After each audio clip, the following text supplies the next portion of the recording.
everyone. Welcome to yet another Taken Abroad reading. Um, Today we're going to be reading chapter 9 of this fantastic book. A real masterpiece here. So get comfortable, get yourself something to wet your whistle. Probably some weak coffee. I happen to have an iced Cafe Bianco here. That's how we do it. We don't mess with hot drinks over here on this channel. But yeah, we got iced coffee. We're sitting back, relaxed. We're gonna read this very touching masterpiece to the soul. So without further ado, let us begin. Chapter 9. Aaron walked along until he came to a bridge. He rested his arms on the railing, put his head down, and let the tears fall from his eyes. He needed this walk so that he could think about what Brooke was asking him to do.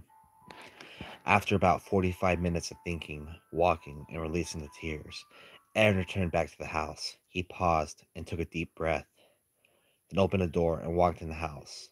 Brooke was on the floor in the living room, playing with Trevor, when Aaron appeared.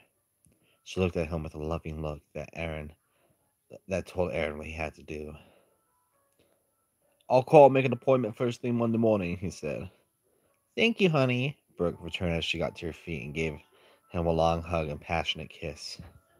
"If you keep kissing me like that, we could end up with another one of them," Aaron said as he pointed towards Trevor. "Not for a couple more years, we can't," Brooke said firmly. "I can call and make the appointment with a psychiatrist for you while you're at work," she said while the subject was still close. "Okay, that would make it easier on me," he agreed.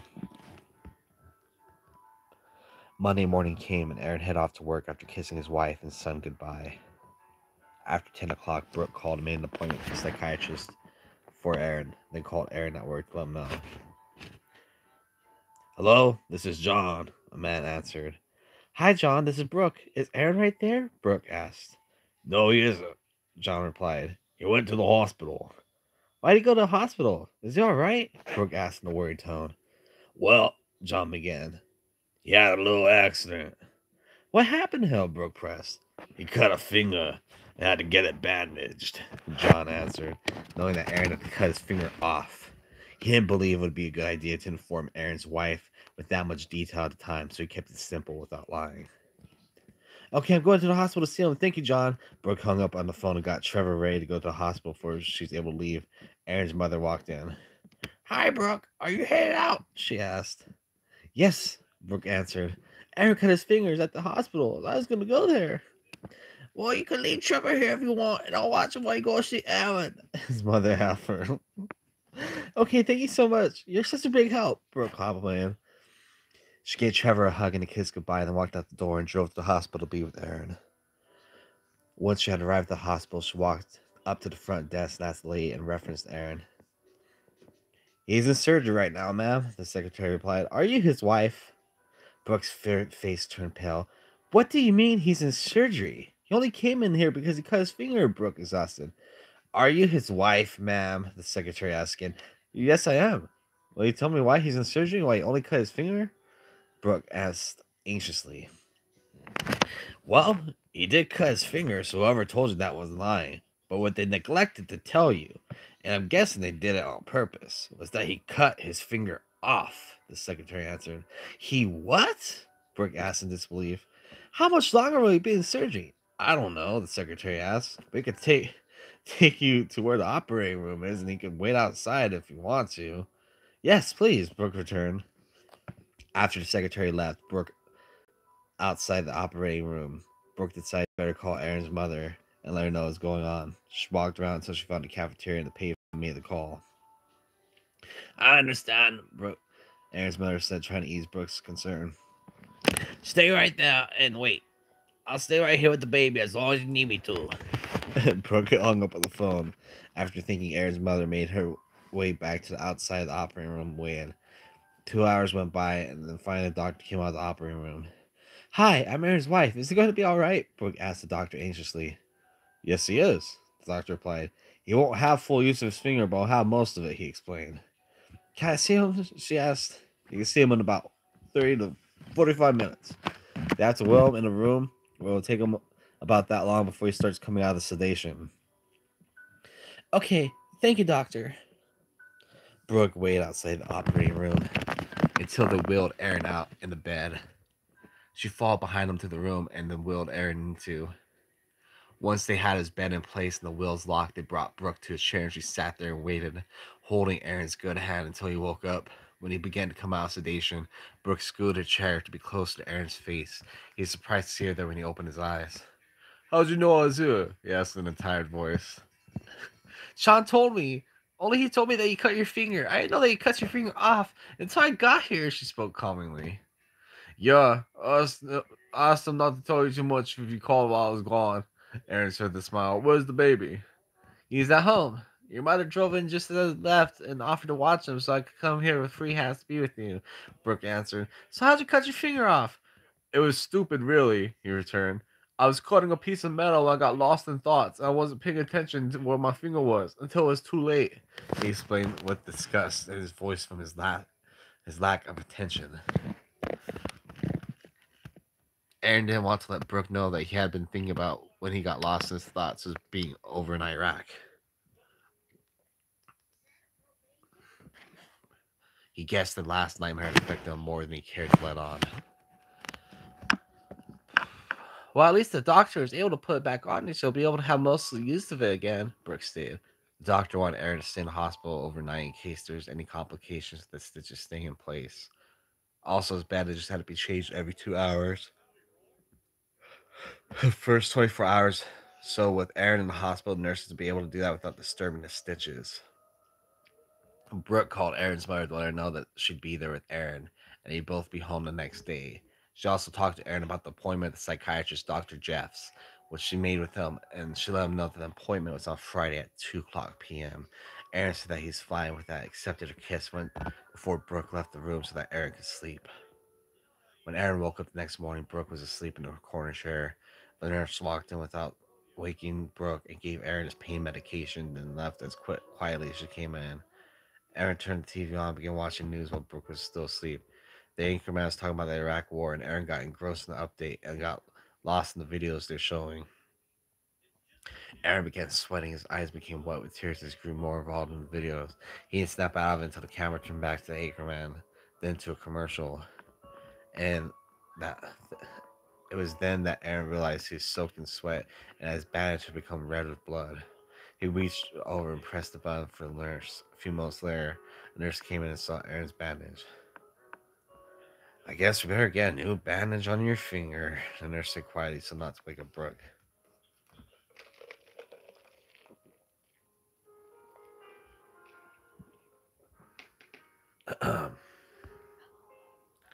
Once the nurse had got his bandage off, she realized that his stitches came apart and needed to be fixed. She got the doctor in to replace the stitches and then put a fresh bandage on them. Brooke slept through the whole thing and even another hour until the nurse had left.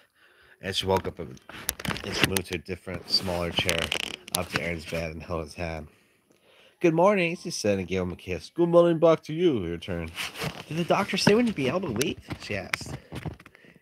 He can leave any time he's ready to now, the doctor said from the doorway, startling Brooke. I'm ready to go right now, Aaron replied. Okay, let the nurse change that bandage one more time. I'll write you the prescription for the pain. Then you can sign some papers and be on your way, the doctor stated. All right, Aaron replied as he smiled and winked at his wife. On the way home, they stopped by the pharmacy to pick up Aaron's prescription medication. He took one as soon as he got home and fell asleep for about 10 minutes later. When he woke up, it was dinner time, and Aaron was starving.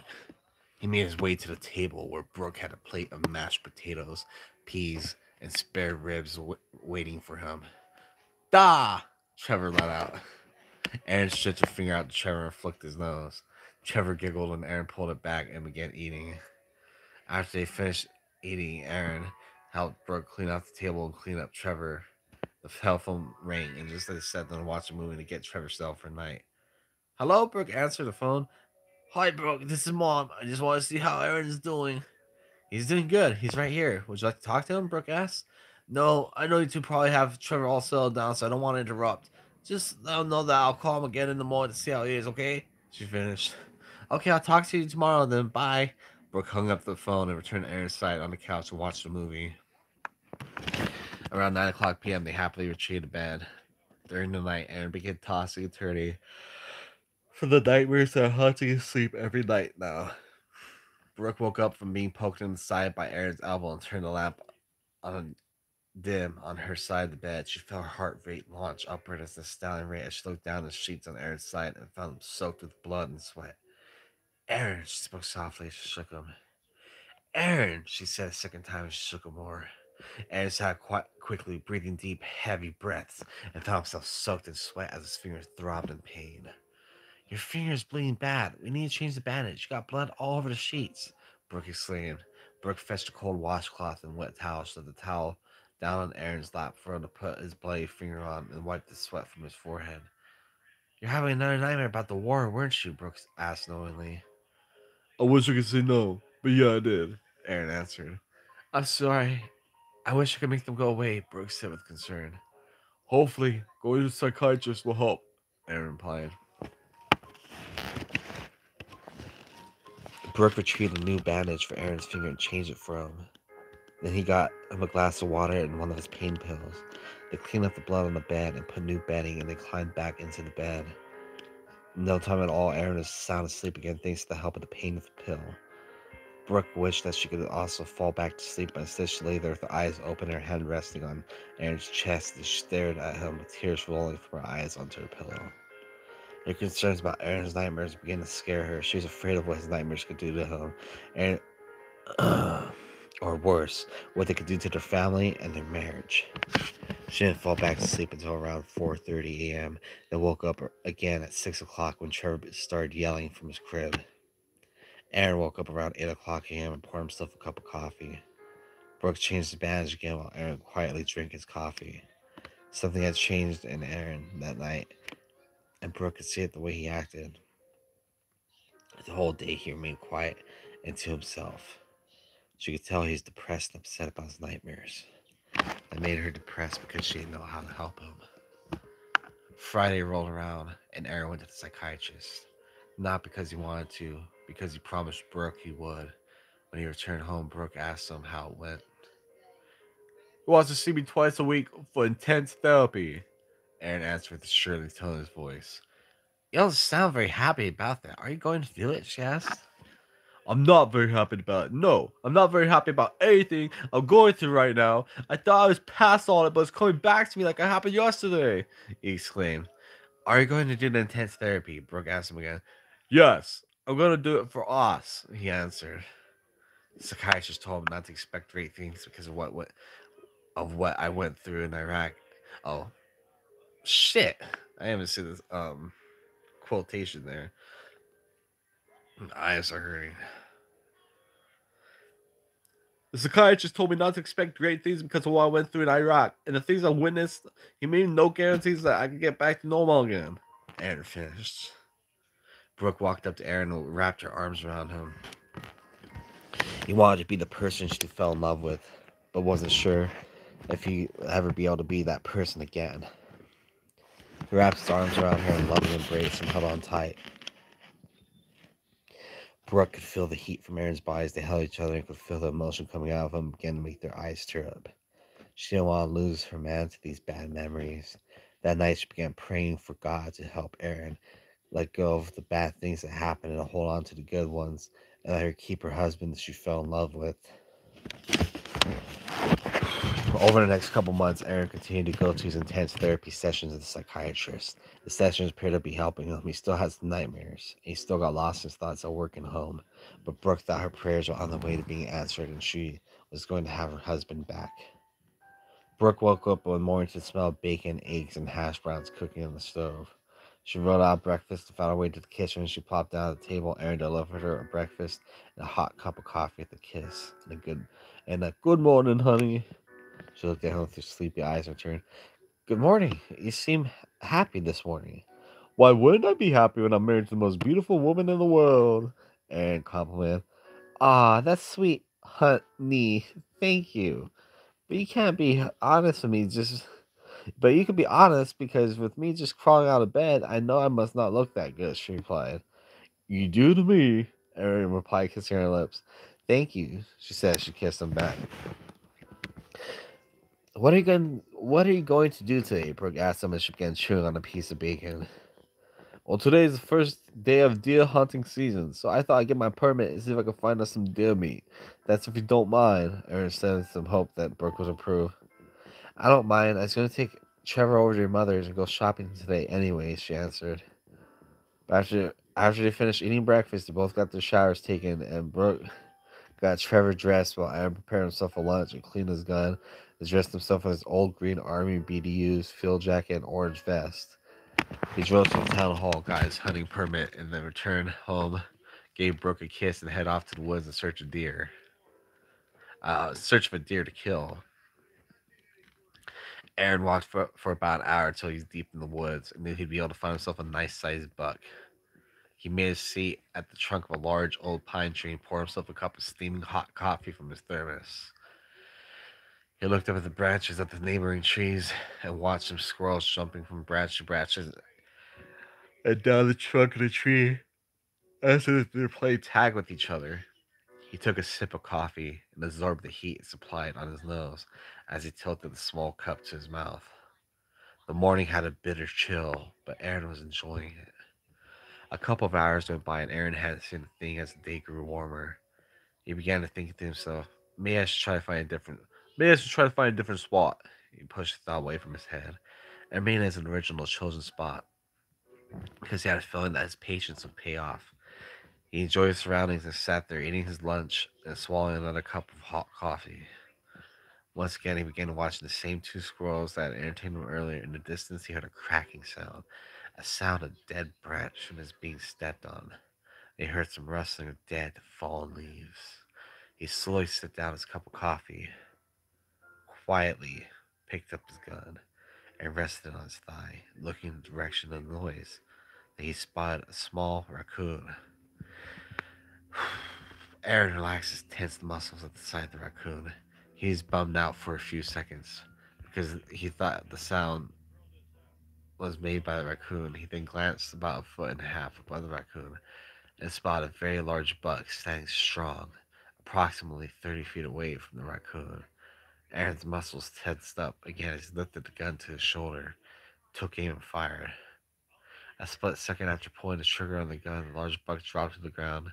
Aaron smiled as at his success as he lifted himself off the ground and trampled through the small bushes to where the buck had fallen down dead. He reached behind him and unsnapped the buckle that secured his buck knife into its scabbard and pulled the knife out. He looked down at the buck as he noticed he was still breathing as he watched small puffs of vapor depart from his nostrils. Aaron kneeled down and gripped the knife tightly in his hands, then placed the blade of the knife against the buck's neck. He made a small grunt as he placed the blade in and slid it across the buck's neck, watching the skin spread apart and thick red blood fill the split area. Somehow watching the life fade from the animal's eyes and seeing the blood flow from his body intrigued Aaron and made him enjoy what he had just accomplished. It took his mind back to Iraq when he was killing the enemy. He felt a small release of satisfaction in the murder of the animal. Wished he could make another kill, but the law only permitted a person to kill one deer each. Aaron got the deer where it laid, making it easier to carry back to the house. Once he got back, he hung it upside down the branch of a maple tree to drain all the excess blood. The next couple of weeks, Brooke noticed that Aaron's becoming the man she fell in love with, and she gave credit to the psychiatrist for success. Aaron once again began working about 55 hours every week, and being the husband and father Brooke knew he could be. He came home, eat supper, spend time with Trevor and Rito before he went to bed. On most nights after Trevor was asleep, Aaron would bring Brooke a glass of wine in bed and make love to her before they wrapped themselves in each other's arms and fall asleep. Brooke was the happiest woman in the world and did everything she could to let Aaron know how she felt about him and their lives together. She felt like Cinderella, and she's happy to see her fairy tale coming true. Aaron continued his intense therapy, even though he didn't think he needed it. He knew it made Brooke feel better, and that was enough for him. One night he came home to an unexpected meal with wine and candlelight.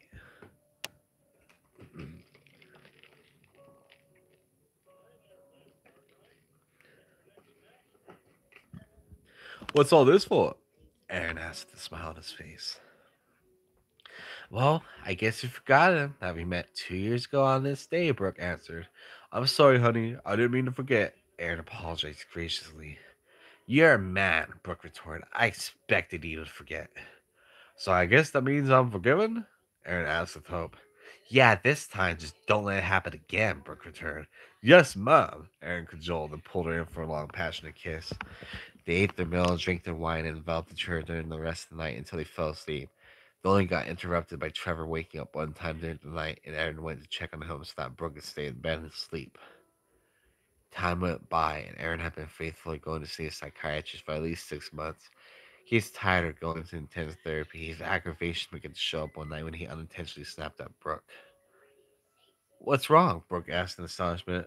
I don't know. I guess I'm just tired of seeing this. Tired of going to see the psychiatrist 2 times a week. So tell the psychiatrist they want to stop the intense therapy and go only once every 2 weeks.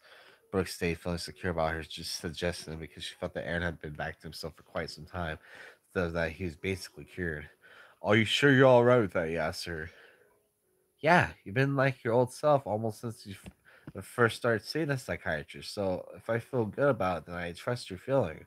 Brooke replied and then gave him a kiss on the lips. All right, I'll let the psychiatrist know my next session. He told her with a smile and returned her kiss with one of his own. Aaron did as he said and stopped intense therapy sessions with the psychiatrist. He set up so that he went twice a month to see the psychiatrist, even though Dr. Jeffs didn't think it was a good idea to reduce the sessions just yet.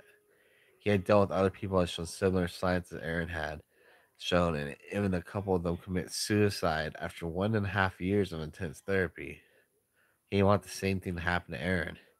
He knew he was a good young man with a wife and son, didn't want him to get lost unnecessarily. He prayed for Aaron after he left his office to head back home and hoped he would change his mind in the near future. Aaron returned home feeling confident that he made the right decision about reducing his therapy sessions. After dinner that night, Aaron read his Trevor and retired to bed early, even though Brooks stayed up to watch a movie she'd been waiting to see that was on television.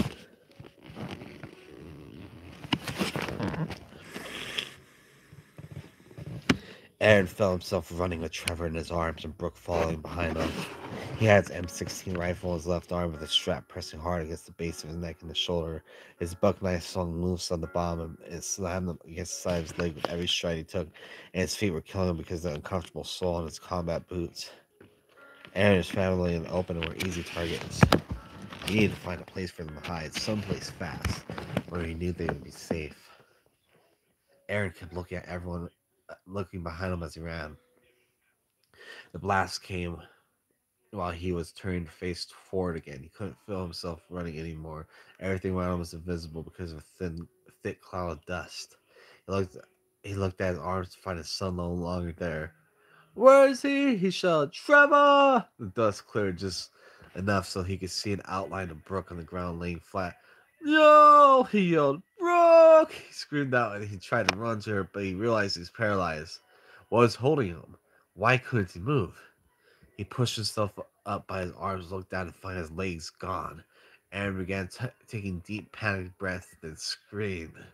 He sat up straight in the bed, soaked in sweat from the nightmare he just had. He put his hands down to his legs to assure himself it's just a dream. Running his hands up and down them to take a deep sigh of relief and whispered, Thank you, God. Thank you, God. And then put his hands to his forehead and wiped the sweat away. He struggled to get out of the bed because nightmare had taken a lot of his energy. Finally, he made it to the bathroom, turned to the light, and took a quick shower to wash the nightmare in the sweat before Brooke came to bed. After drying off, Aaron took a long look at himself in the large mirror. Did I make the right choice and reduce my sessions with the psychiatrist? He asked himself. Then he gave him the decision that he already made it earlier that day. Yeah, he said in a whisper. This is just a fluke. I had a nightmare again. It'll pass. The next morning, Aaron woke up feeling better than ever. He made breakfast for him and Brooke and Trevor and decided it was a Saturday and he wasn't working today so that his and family should go to the zoo. Trevor had never been to the zoo. It'd be neat for him to see all the different animals. He wowed at the bears and awed at the lions and all the different animals that are there. The fun-filled day had tired Trevor out to the point where any possibility of him waking the whole night was impossible. Aaron laid him in the crib when they finally got home, and 2 hours later, he's ready for bed himself. Aaron slept great through the whole night, but woke up with a pounding headache and the urge to just be completely left alone. He got out of bed so not to wake Brooke, made himself a thermos full of coffee and a couple sandwiches, then left Brooke a note. Dear Brooke, I woke up with a pounding headache this morning and felt like being alone. I made myself a thermos full of coffee and a couple sandwiches. Please don't worry, honey. I'll be back before dark. I just need to be alone for today. I love you, Aaron. Aaron placed it on the table, grabbed his rifle and knife, and quietly walked to the door. He didn't have any intention of hunting. He just took his rifle for his own protection. All right. Thanks for anyone who's joining or watching this right now. Um, we're going to end this stream and we'll continue with chapter 10 as Aaron starts spiraling into madness.